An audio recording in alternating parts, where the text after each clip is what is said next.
పూర్వం బ్రహ్మపుత్ర నదీ తీరంలో దట్టమైన అరణ్యం ఉండేది.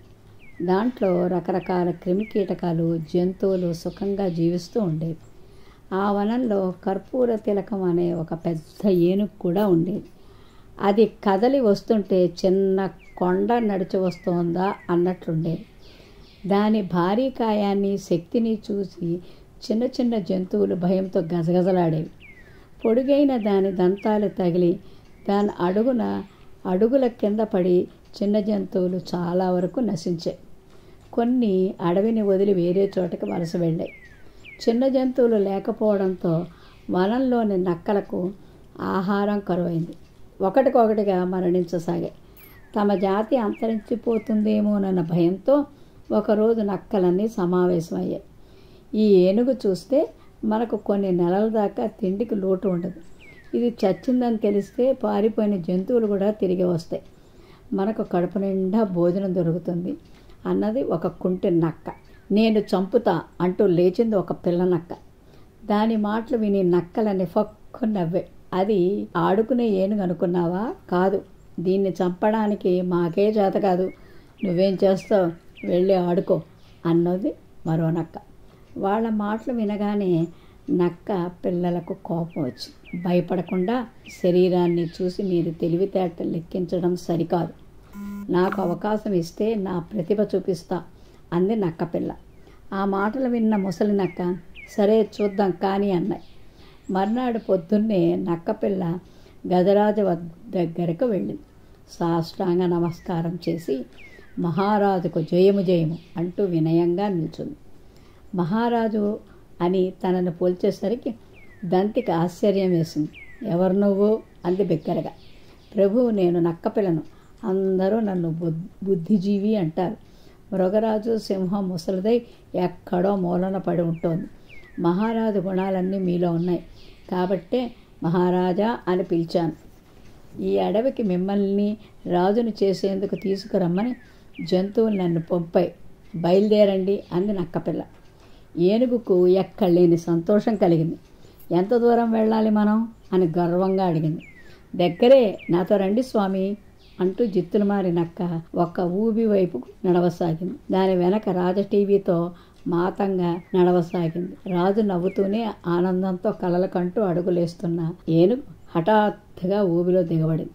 తెలివి తెచ్చుకుని కాపాడండి కాపాడండి అని అరవసాగింది. ప్రభువు, జిత్తులు మారినైన నన్ను నమ్మి వచ్చినందుకు మీకు ఇది ఫలితం. ఇప్పుడు పశ్చాత్తాపడి ప్రయోజనం లేదు అంది నక్కపిల్ల.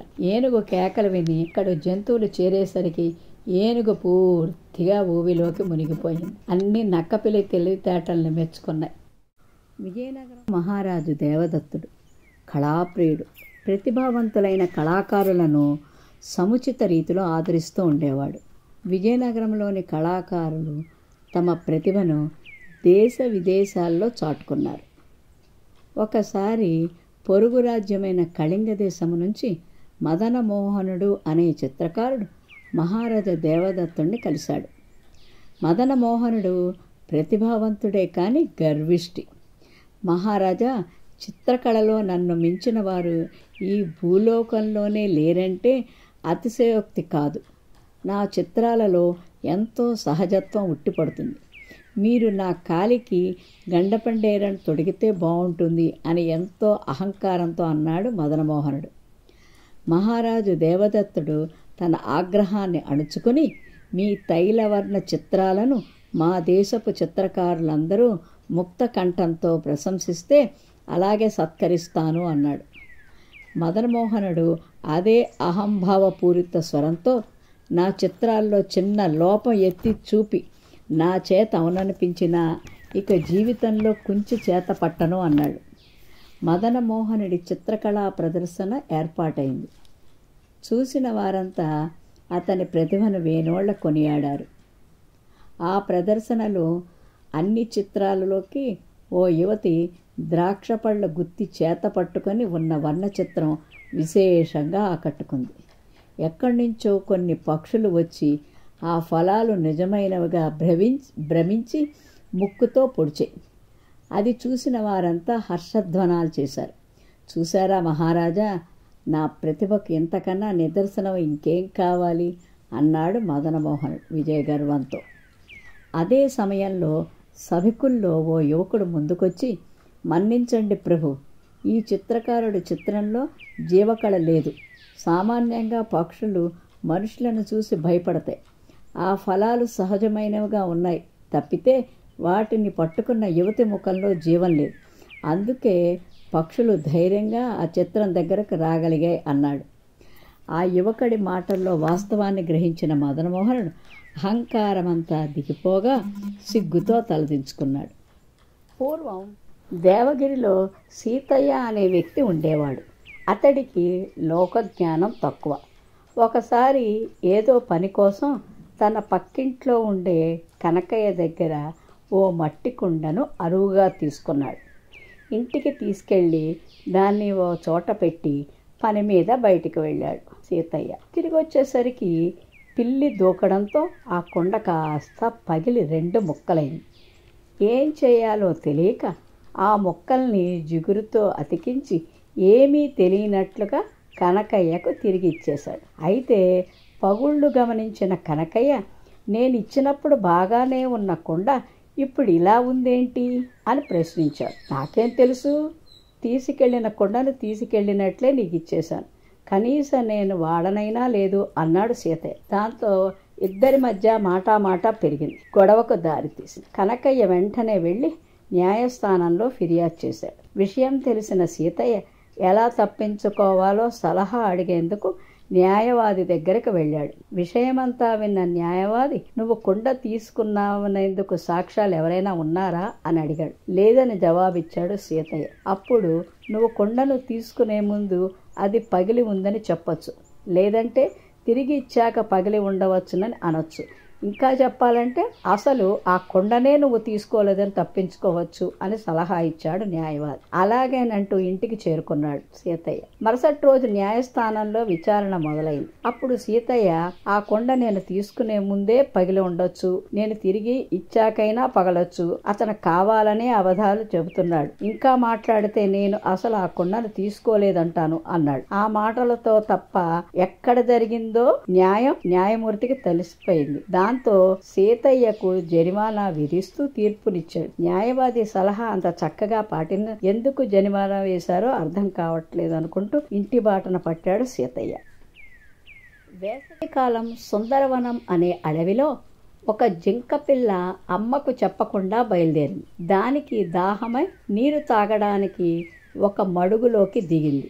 ఆ మడుగులో ఒక ముసలి ఉందన్న సంగతి ఆ జింక పిల్లకు తెలియదు. అది నీటిలోకి దిగగానే వెంటనే ఆ ముసలి దాని కాలును గట్టిగా పట్టుకుంది. అప్పుడు అది అమ్మకు చెప్పకుండా వచ్చినందుకు ఎంతో బాధపడింది. తర్వాత లేని ధైర్యం తెచ్చుకొని ముసలితో, ఓ ముసలి మామ, నీకు అస్వస్థగా ఉన్నట్లు తెలిసింది, దానికో మందు చెబుతాను, నన్ను వదిలిపెట్టు అంది. మొసలి నిజంగానే బాధపడుతోంది. అది జింకపిల్ల మాటలకు ఆశ్చర్యపోయి, నీకు నా రోగం గురించి ఎలా తెలుసు అని అడిగింది. నువ్వు నా తల బదులు కాలు పట్టుకున్నప్పుడే తెలిసింది అని చెప్పింది జింకపిల్ల తెలివిగా. అప్పుడే అక్కడికి ఒక బుజ్జి నక్క రావడాన్ని గమనించింది జింకపిల్ల. వెంటనే అదిగో ఆ నక్కను తింటే నీ రోగం మాయమవుతుంది, దాన్ని పట్టుకో అంటూ ఆ బుజ్జి నక్కను చూపించింది. సరేనంటూ ఆ జింకపిల్లను వదిలిపెట్టి మొసలి ఒడ్డుకు చేరిన జింకపిల్ల బతుకుజీవుడా అనుకుంటూ ఎగిరి ఉన్న బుజ్జి నక్క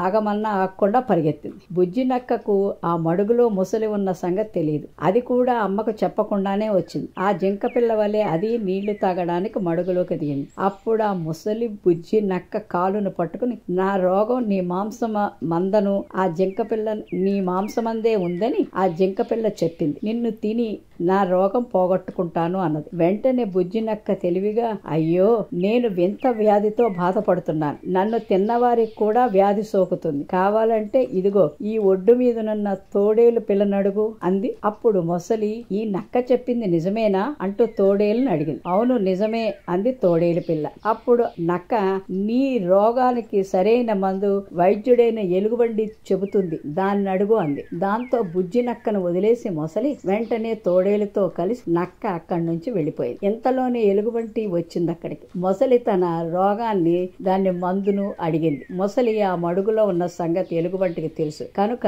అది నీటిలోకి దిగకుండానే ఒడ్డు మీదే ఉండి కొన్ని ఆకులను దానిపై విసిరేసి వాటిని తినమని చెప్పింది. ఆ ఆకులను ఆరగించింది మొసలి. తర్వాత ఎలుగు, మామ ఈ బుజ్జి నక్కను వింత వ్యాధి ఉందట, నిజమేనా అని అడిగింది అమాయకంగా. అప్పుడు ఎలుగుబంటి నవ్వి, దానికి ఆ వ్యాధి ఉంటే నా దగ్గరకు వచ్చింది. ఈ అడవిలో నేను తప్ప వైద్యం చేసేవారు లేరు కదా అంది. మరి తోడేలు కూడా అది నిజమని చెప్పిందే అంది మొసలి. దానికి అది ఊతపదం, ఏం మాట్లాడినా అది అవును నిజమే అంటుంది. ఆ జింక పిల్ల బుజ్జి నక్క తెలివిగలది. ఆపదలో ఎలా తప్పించుకోవాలో చేసి చూపెట్టాయి. అయినా నువ్వు జంతువుల పిల్లల మీద పడటం ఏమిటి? రేపొద్దున నీ బిడ్డను ఏ జంతువైనా మింగేస్తే నీకెలా ఉంటుంది? అలాగే మిగిలిన జంతువులు కూడా కదా. చిన్న జంతువులకు భవిష్యత్తు ఉందని వాటి జోలికి వెళ్ళొద్దని మృగరాజు సింహం జంతువులన్నిటినీ ఆదేశించింది. అది నీకు తెలీదా? వాటిని చంపుతున్నావు కనుకనే నీ ఆరోగ్యం చెడింది. ఈ సంగతి సింహానికి తెలిస్తే ఊరుకోదు. ఇక నుంచైనా వాటి జోలికి వెళ్ళకు. అదిగో ఆ చెట్టు పళ్ళను తిని కడుపు నింపుకో, అవి ఆరోగ్యాన్ని ఇస్తాయి అంది ఎలుగుబంటి. ఈ అడవిలో ఉన్న ఈ ఒక్క మడుగు వల్ల పాపం చిన్న జంతువులన్నీ ఈ ముసలికి చిక్కుతున్నాయి. మరి కొన్ని కొలలను తవ్వించి జంతువుల దాహార్తి తీర్చమని సింహానికి చెప్పాలి అనుకుంటూ అది అక్కడి నుంచి వెళ్ళిపోయింది. ఎంతవారైనా తొందరపాటులో తప్పులు చేస్తూ ఉంటారు. చివరికి ఆ తప్పును తెలుసుకుని బాధపడుతూ ఉంటారు.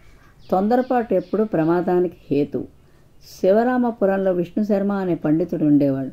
అతని పెరట్లో ఉన్న కుంకుడి చెట్టు క్రింద కలుగు చేసుకుని ఒక ముంగీస నివసిస్తూ ఉండేది. అది విష్ణుశర్మ భార్య పడేసిన చద్ది అన్నం తిని జీవిస్తూ ఉండేది. ఒకరోజు విష్ణుశర్మ పక్క ఊరిలో జరుగుతున్న పురాణ మహోత్సవాలలో పాల్గొనేందుకు వెళ్ళాడు. ముంగీస ఇంట్లోకి వచ్చి సరాసరి మధ్య గదిలోకి వెళ్ళి తలుపు మూల చల్లగా ఉండటంతో పడుకుంది. అదే గదిలో విష్ణుశర్మ ఏడాది పిల్లవాడు ఉయ్యాలలో నిద్రపోతున్నాడు. విష్ణుశర్మ భార్య వంటగదిలో పని పాటు చేసుకుంటోంది. ఎక్కడి నుంచి వచ్చిందో గాని ఓ పాము ఇంటి పైకప్పులోకి చేరింది. అక్కడి నుంచి ఉయ్యాల నుంచి నెమ్మదిగా ఉయ్యాల్లో పడుకున్న పిల్లవాడి వైపు రాసాగింది. అదే సమయంలో కళ్ళు తెరిచిన ముంగీస ఉయ్యాల వైపు చూసి పాముని గమనించింది. ఇన్నాళ్ల నుంచి తనకి అన్నం పెడుతున్న అన్నపూర్ణ లాంటి విష్ణుశర్మ భార్య రుణం తీర్చుకునే అవకాశం దొరికింది అనుకుంటూ అది ఎగిరి పామును పట్టుకుని క్రిందకి దూకింది. పాము ముంగీస మధ్య పోరాటం మొదలైంది. చివరికి ముంగీస పామును చంపింది. ఆ తర్వాత అది తను చేసిన పని విష్ణుశర్మ భార్యకు చూపించాలని వంటగదిలోకి వెళ్ళింది. నోటి వెంట రక్తంతో ఉన్న ముంగీసను చూసి అది తన పిల్లాడికి ఏదో హాని తలపెట్టిందని భావించింది. విష్ణుశర్మ భార్య చేతిలో ఉన్న పచ్చడి బండను దాని మీదకి విసిరేసింది. ఆ దెబ్బకి పాపం ముంగీస చచ్చిపోయింది. ఆ తర్వాత వచ్చి ఉయ్యాల్లో క్షేమంగా ఉండటం చూసిన విష్ణుశర్మ భార్య పక్కనే చచ్చిపడి ఉన్న పామును చూసి జరిగిన విషయం అర్థం చేసుకుని అనవసరంగా తొందరపడి ముంగీసను చంపినందుకు బాధపడింది. ఒక అడవిలో నీటి మడుగు ఉండేది. ఆ మడుగులో ఎన్నో జంతువులు ఉండేవి. వాటిలో ఒక చిన్న చేపను మిగతా చేపలే కాకుండా ఇతర జంతువులు ఆప్యాయంగా చూసుకునేవి. ఆ చిన్న చేప అన్ని జంతువులతో ప్రేమగా మాట్లాడుతూ స్నేహంగా ఉండేది. ఒకరోజు ఆ చేప ఈదుతూ మడుగు ఒడ్డుకు వస్తుంటే ఒక కప్ప చూసింది. కప్ప మడుగు కొత్త కావడంతో ఆ చేప గురించి దానికి తెలియదు. చేపను చూసి కప్ప, ఏయ్ చేప, నువ్వెందుకు మడుగు ఒడ్డుకు వస్తున్నావు? ఒడ్డుకు రావాలంటే నా అనుమతి తీసుకోవాలి అంటూ అరవడం మొదలెట్టింది. కప్ప మాటలకు చేప కంగుతింది. అప్పటి వరకు దానితో ఎవరూ అలా మాట్లాడలేదు. అది కప్పని ఏమీ అనకుండా మడుగు లోపలికి వెళ్ళిపోయింది. అయినా కూడా ఆ కప్ప చేపను వదలలేదు. మడుగులోకి దూకి చేప వెనకాలే వచ్చింది. నువ్వొక్క నిస్సహాయ ప్రాణివని నీకు తెలుసా? నీటిలో నుండి బయటికి వచ్చినట్టు కనీసం కలలో కూడా కనలేవు. కానీ నేను నీటిలో ఎదగలను, నేల మీద బతకగలను అని తన గొప్పలు చెప్పుకోసాగింది కప్ప. చేప మాత్రం ఏమీ మాట్లాడకుండా మౌనంగా ఉండిపోయింది. కనీసం కప్ప వైపు తిరిగి చూడను కూడా చూడలేదు. దాంతో కప్పకు కోపం వచ్చింది. కప్ప తన గొప్పలను ఏకరవ పెడుతూ ఉండిపోయింది. నువ్వు కనీసం మాట్లాడగలవా?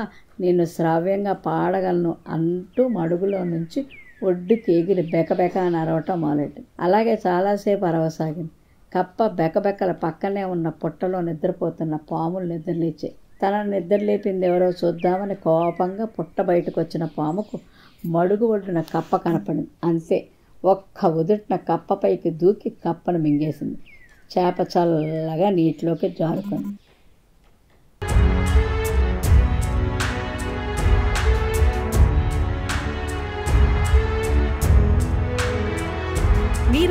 వీడియోలు చూడాలంటే మన ఛానల్ను సబ్స్క్రైబ్ చేయండి. పక్కనున్న బెల్ ఐకాన్ని ప్రెస్ చేయండి.